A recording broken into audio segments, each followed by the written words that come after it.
We named our film Classroom Killer because there's a killer in the classroom. And the group members include Sebastian, Angelo, and Anthony. And I'm Angelo. And we made our production name ASA Productions because the beginning of my name is Angelo, the beginning of Sebastian's name is S, Sebastian, and the beginning of Anthony's name has an A for Anthony. Even though we researched many horror films and their conventions, The Conjuring is what we gained the most inspiration from. The method we used to present our opening scene was an introduction to villain, which was inspired by The Conjuring. We also used red colored props to signify death or blood, and we also used handheld shots, which was also inspired by The Conjuring as well. We looked at many horror films that were on Netflix to find the conventions of their production intros and their opening scenes to gain inspiration for our own. We did our research by watching horror films that were on Netflix, which include The Conjuring, Bird Box, and Hush. We researched other movies, but those were the best ones we watched.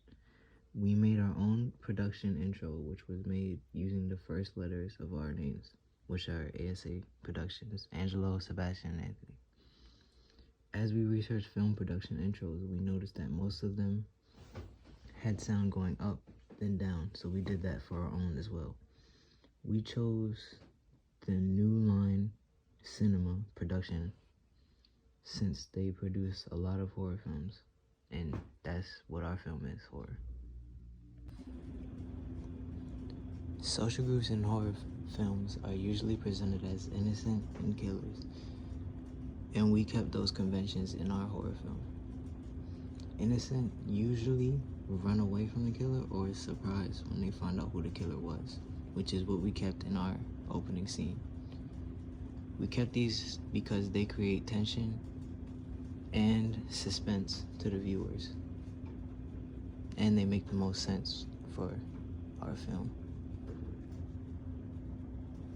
Our title sequence was basically a handheld shot following pieces of paper that were torn apart and pieces of utensils, papers, markers, and colored pencils that were red to signify blood or death.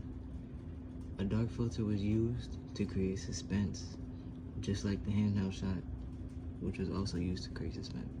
Loud, eerie music was put in the background, which was quiet and then grew louder to create suspense. The school supplies were also used to emphasize the school mood since it's called Classroom Killer and everything is occurring in the school. Sebastian was chosen as the director of our film because he was the most mature and could keep us in check whenever we were playing around or messing up on shots. Drafting happened a lot since we were new to filming and we played around a lot. Planning included a script, storyboard, and research. The script was hard because we all had different opinions of what we wanted to do, but in the end we finally decided on what we wanted and it turned out better than expected. The storyboard was stressful at the beginning, but once we learned the conventions of horror films, it became easier. Research was easy, and while doing it, me and my group gained knowledge of some horror conventions and how they made film scary. As we filmed and edited our opening scene, we learned a couple things. One of them including acting, which was the hardest part for us because we were smiling and laughing the entire time, especially while we were doing dialogue. We also learned how to edit on WeVideo and CapCut with tutorials since we have no editing experience.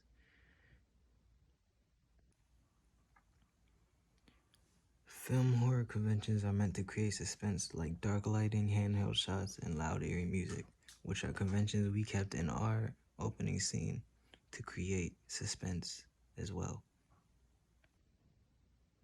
We struggled with a few things while filming.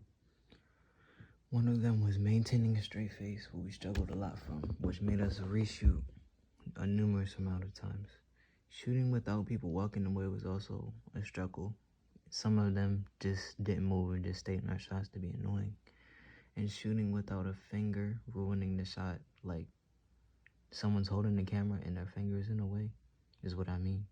That was also a big problem because when we went back to review and edit our shots, we noticed that and we had to go back and reshoot. One of the main reasons we had to reshoot was because of the clothing we were wearing.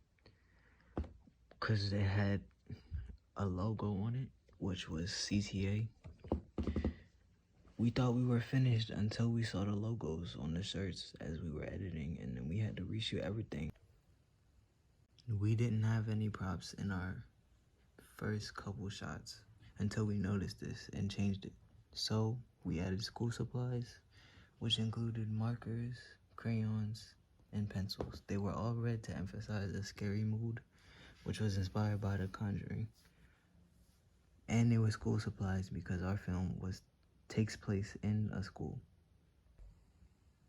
For technology, we used an iPhone 13, and we learned how to zoom in, and we learned how to change the quality, and we learned that holding this, like moving your finger on the screen, can zoom in, even if you don't do it on purpose. We learned that the quality can vary from HD to 340p. We tried to keep ours as low as it possible without making it look too bad, and the quality looks like pixels. So we made ours 1080p instead of HD or 4K because we didn't want it to look like a reality film. While I edited, I used WeVideo to speed up the clips to meet the time of 2 minutes, and CapCut to use a filter. And the dark filter was used on CapCut to meet the conventions of horror films, to make it darker since we couldn't control the light in the school. Netflix is what we chose to produce and introduce our film to the target audience, which is teenagers older than 18, a little older than 18. We chose that to be our target audience because teenagers are gaining new experiences, which means new fears could be created. As you can see, before the filter was added, it didn't look as scary, but now that the filter is added, it looks scary.